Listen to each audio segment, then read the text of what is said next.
Thank you so much. And it's lovely to see everybody online as well. I'm going to try and give you a little bit of a sense of what's going on so you're not just standing up my back from there straight. Thanks very much for the invitation to be here. I was reflecting last night. It's been back, Rob and I have known each other for more than a decade. And it was about a decade ago that we started publishing together as well. But it's the first time to actually physically be with you in Milton Keynes. So I'm going to share a little bit from part of my journey as an academic administrator for the last decade or so, working, of course, as an individual, OER, author, advocate, researcher, but also moving to see how I can really work within institutions to change structures so that people like me earlier in my career, for example, would be a little less swimming against the current in terms of what we're trying to achieve. So um, as Sarita already modeled, and of course I'll acknowledge, I mean, we are partners in everything, not just scholarship because we publish a lot together, but obviously parenting as well. And one of our boys is at the back of the room over here. The other one will join us later. Um, as Sarita modeled already, we work at two different institutions and two different provinces. So technically about 5 hours of a flight apart, but we live in the same household. I work remotely. So I work at Brock University in beautiful Niagara, Ontario in Canada. Imagine being surrounded by lakes and wineries. It's gorgeous. You must come visit anytime. But this, of course, is the traditional territory of the Haudenosaunee and Anishinaabe peoples, and it is the territory is covered by the Upper Canada Treaties and is within.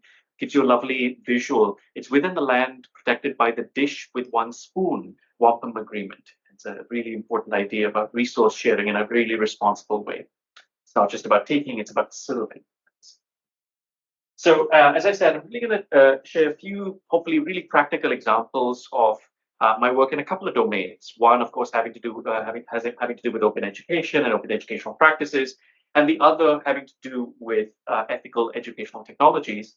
And as I said, this is really what I feel, because even when I started out as an OER author, doctor, scholar, I saw colleagues at other institutions as well, and it wasn't just that they were doing it in the absence of institutional support in some cases. They were sometimes doing it despite active opposition, right? So really trying to, moving into administration as a vice provost now, trying to think about how I can change the structure of the system so that people are in fact swimming less against the current. And what is the default? What is the norm? How are the incentives aligned? What institutional supports are needed to try and really change that institutional culture? So it moves from an exceptional marginal practice to something that is default, that is part of the institution's identity, particularly in the context of institutions that are not, do not have the benefit of being open universities in terms of their core mandate as well. So a couple of things. A lot of the information I'll share, the examples I'll share, comes from my time. I spent many years at a place called Kwantlen Polytechnic University, which is a medium-sized public university in British Columbia, about 20,000 students or so. And one of the major initiatives I led was the open education program over there. And it really started from, as I said, being fairly marginal practice. I'm going to show, this illustration is meant to kind of point out how things started in some cases. This is one type of adoption pattern of open educational resources that we articulated, that we saw take place, where imagine a department where everybody's adopting expensive commercial textbooks that many people cannot afford, and the problems that many of you will know about. And the only way we could advance it is for the department to agree on a sanctioned pilot.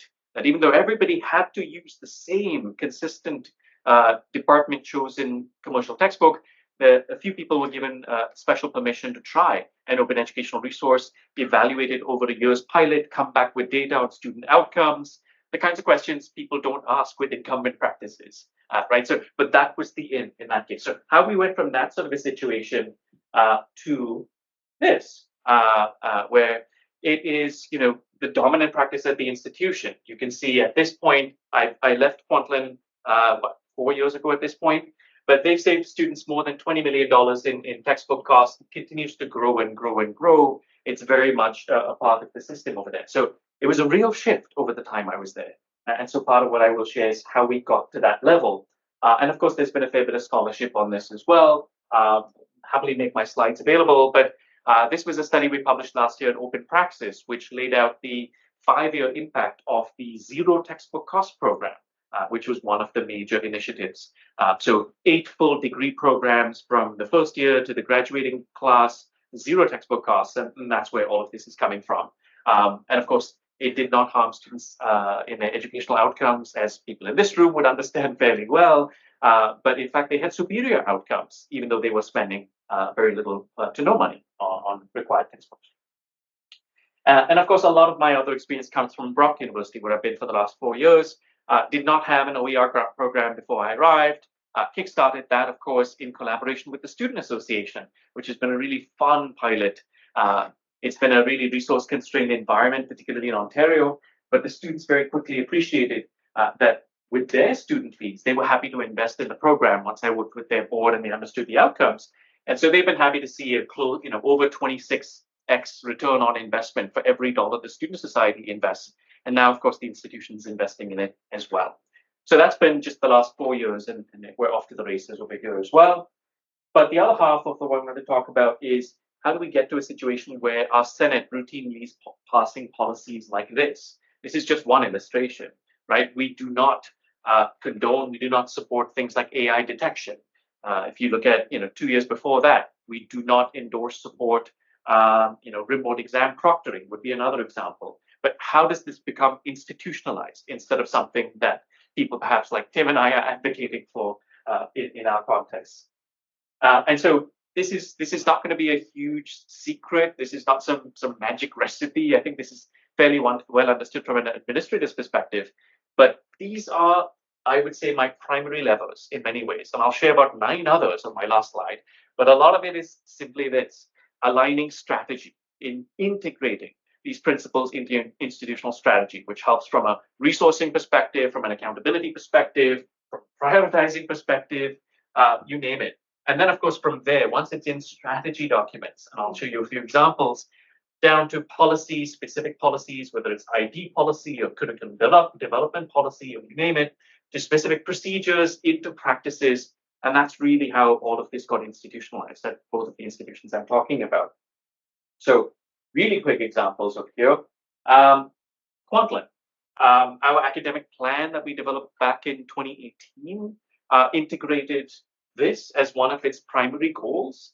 And you imagine that took a lot of work and advocacy to get it there. But once this was part of what the institution's academic plan said, we are committed to achieving this, it unlocked rather a lot. And so from there downstream, we looked at curriculum development policy. And this is really in the weeds, but to me, this is one of the least sexy but most powerful pieces of policy. Please come in. That's a fun way to come in when you hear me talking about policy being not sexy. But this is a curriculum development policy that meant that every new course that was developed at that institution and every course that came up for review every 5 years had to undergo a search for relevant open educational resources for potential adoption.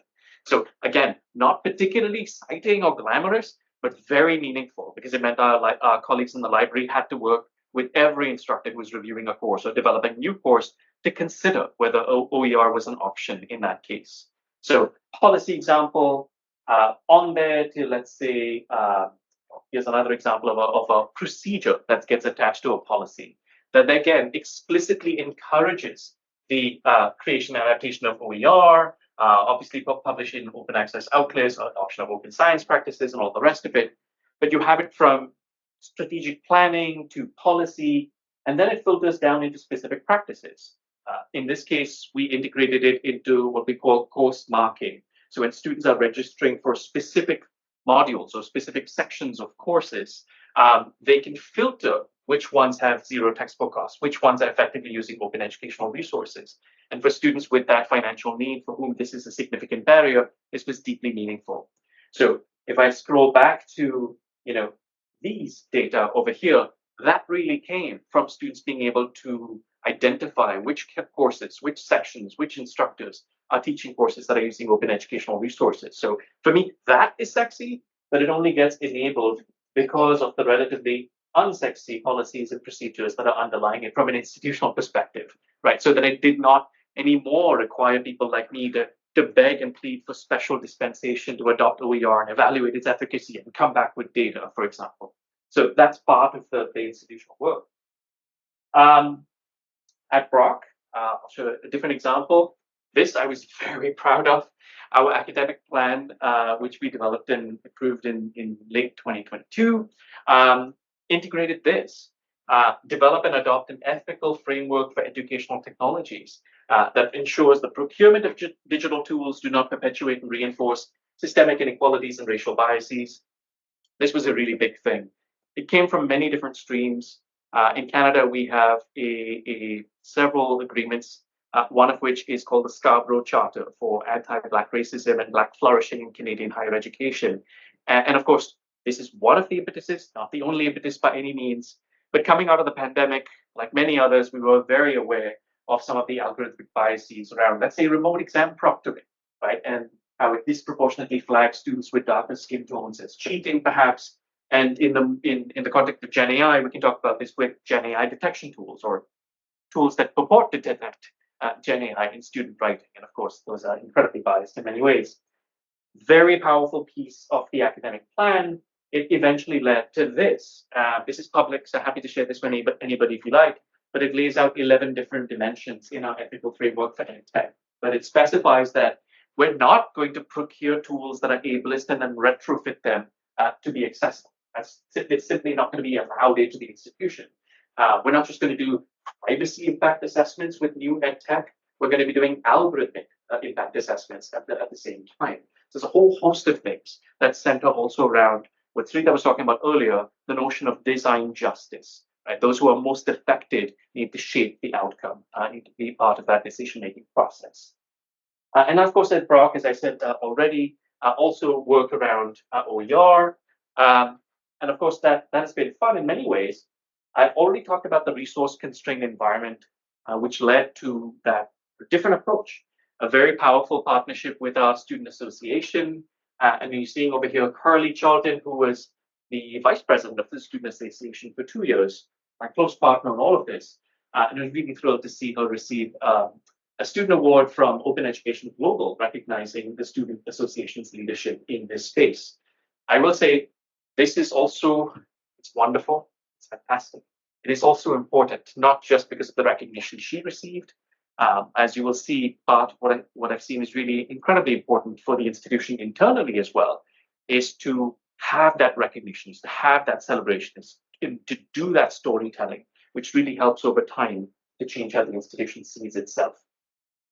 And the last piece of sort of administrative work I will share, and you talk about unsexy documents, collective agreements with the faculty union in this case. This is what I spent the last 2 months doing, folks. I was in a room, so I couldn't be at the OER conference. But we're very happy to see this language in our collective agreement, right? So when it comes to tenure and promotion, the creation of open educational resources is explicitly acknowledged and considered when it comes to tenure and promotion. Again, it's in there, it's among many things, but it's meaningful when you think about incentive alignment and what matters to folks. It will be recognized, it will count for something. So I'll maybe wrap things up by pointing to, as I said, not just the main thing I talked about, which was the unsexy but meaningful work of reshaping the institution, turning the tide by aligning strategy to policy, to procedure, to practice, but a whole host of other things. So this is my sort of toolkit, if you will, as an activistic administrator. So I've talked about the first one a lot. I think about this second one quite a bit, and to some degree, it may belie my background in dance, because I think a bit of as choreography in many ways. I have administrators who are really committed to supporting the mandate of the institution, but also a lot of service work, a lot of meaningful work. But they also know sometimes that if they walk into a room and they suggest to people that everybody takes a deep breath at the start of every day, half of the faculty association will hold their breath for 9 hours just because it's an administrator who's made that suggestion. So I need their support, but then I need them to get out of the way. And I need the work to be led by people at the grassroots, by the faculty champions. So a lot of it for me is securing the support of board, of Senate committees on budget and finance. I can talk about the sort of, it's going to sound very neoliberal, but I can tell you about Courses that use open educational resources at KPU have lower withdrawal rates, have higher registration lists. This translates into tuition gained by the institution or retained by the institution. And the amount of that tuition retained that I need to sustain the open education enterprise, I can have that conversation with certain people, then ask them to get out of the way once I have their support, and really work with the faculty champions to really advance what is meaningful. But it is a lot of choreography. I've talked about aligning incentives, and the tenure and promotion language would be a really good example. Grant programs, of course, are really powerful over here as well. Minimizing friction very intentionally. A good example would be when we launched a grant program, we changed it a lot. So, a lot of faculty would use their grant monies to hire students to work on specific projects. So we would streamline that process with our human resources department. We would have it so that it would be 2 weeks from application to the decision being handed back to the faculty member, minimizing red tape in the process. So the process of applying was not laborious or wouldn't deter people. Relentless pragmatism. You notice we talked about it as zero textbook costs and not just open educational resources. There's many different pathways to open educational resources, even though that was OER was the core of that platform or that initiative. So everything from library resources to instructor-created resources to courses that don't assign anything at all was all counted. Even with, it could be an entry to open education through OER, it could be an entry to open education through open pedagogy, through something else. Absolutely trying to meet faculty where they are effectively, and then welcoming them in. Trying to avoid purity tests effectively in order for people to gain entry into a space where possible. Investing in and empowering people. That's both in terms of dedicated positions to support work, created open education strategist positions that never existed, but also faculty champions. So having faculty fellow programs in open education, in accessibility and other areas. Leveraging internal, external partnerships. Internal would be places like the campus store, so that for students who wanted print copies of the open textbooks, that would be available print on demand. External would be working with provincial bodies like BC Campus or in Ontario, eCampus Ontario, that provide access to publishing platforms for open educational resources at no cost to the institution. Working beyond the institution, in BC, I was working as part of a provincial body a digital learning advisory committee that put together guidelines related to ethical ed tech for all institutions in the province. And so if it's not coming from within the institution, you can sometimes harness and leverage that broader force. And then you don't need to have the same conversation internally necessarily, but you're not trying to do it alone. You're not trying to be the first person to do it. In some contexts, it's easier to leverage broader sectoral work. Local data, I can never say this is too important. I can have 13 studies elsewhere that the local data and share it. So publicly visible data dashboards, terribly meaningful. It's not just, as a psychologist, it's not just an injunctive norm of this is what we ought to do. It's a descriptive norm. This is what our colleagues are doing here, for example. And then finally, as I said, recognizing, celebrating, and communicating. Lots of news stories, lots of public media, press releases that are picked up. But there's a reason why over time practices like this become part of the identity of the institution. And I think one of the things that made me happiest when I was leaving Kwantlen to move to Brock is they ran a survey of first-year incoming students to the institution. And one of the things they said is, what are the main things that drew you to this institution? Choose it as a place to study. And about 34% at that time said the zero textbook cost program was one of the primary reasons they chose the institution. And so for me, that was a radical transformation of something that was a really marginal practice, a few of us scrapping on the side, begging, pleading, sometimes asking for forgiveness instead of permission, to where it reached that point. But I think for me, that is very much the goal, right? Whether we're talking about the accessibility piece, whether we're talking about the algorithmic impact assessment piece, or indeed the norm that is ethical and tech now. And so for me, it's really vindicating that there's no technology that can even be procured at Brock today without our procurement department, business department at the institution, or ITS, another business department, stopping and saying, does this meet the ethical and tech parameters? Have you talked to the folks in the Center for Pedagogical Innovation? Have you consulted with the people who are going to be affected by these technologies? So for me, that's part of that reshaping and turning the tide. So I'll stop there. hopefully some of that was interesting, but I'd be really interested to hear any questions.